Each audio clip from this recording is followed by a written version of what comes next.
වර්තමාන රජයේ යටතේ ගල්ගම ප්‍රාදේශීය සභාවේ සභාපතිතුමාගේ මූලිකත්වයෙන් සැමට නිවසක් සංකල්පය යටතේ ප්‍රතිලාභ ලබන ඉන්ද්‍රාණි මහත්මියගේ නිවසට අපි මේ ඇවිල්ලා තියෙන්නේ. ගල්ගම ප්‍රාදේශීය සභාවේ සභාපතිතුමාගේ මූලිකත්වයෙන් ලක්ෂ 10ක් පරිත්‍යාග කරලා ගොඩ නැගුණු මේ නිවසේ විස්තර ටිකක් දැනගන්න ඉන්ද්‍රාණි මහත්මිය ඉන්නවා.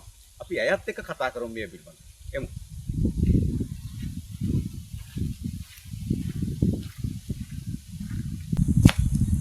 අයිබෝන් ඉන්ද්‍රාණි මහත්මිය.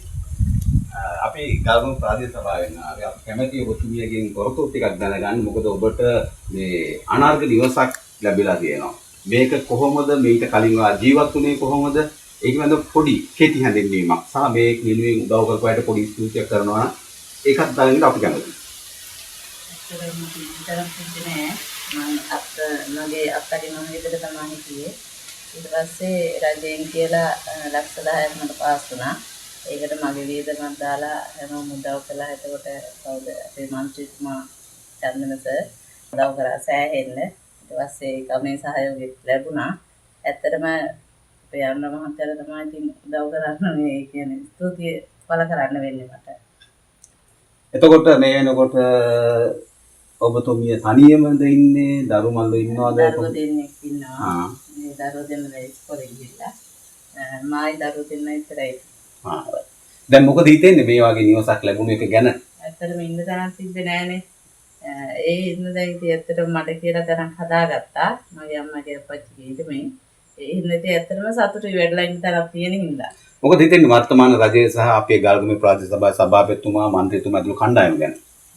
සතුටුයි ඉතින් අපි වාගේ මනසෙන් උදව් කරන එක කොහොමද? තේරෙනවද දැනෙනවද මේ වෙනකොට මේ වර්තමාන රජය සාමාන්‍ය ජනතාව වෙනුවෙන් වැඩ කරනවා කියලා? ඇත්තම තේරෙනවා.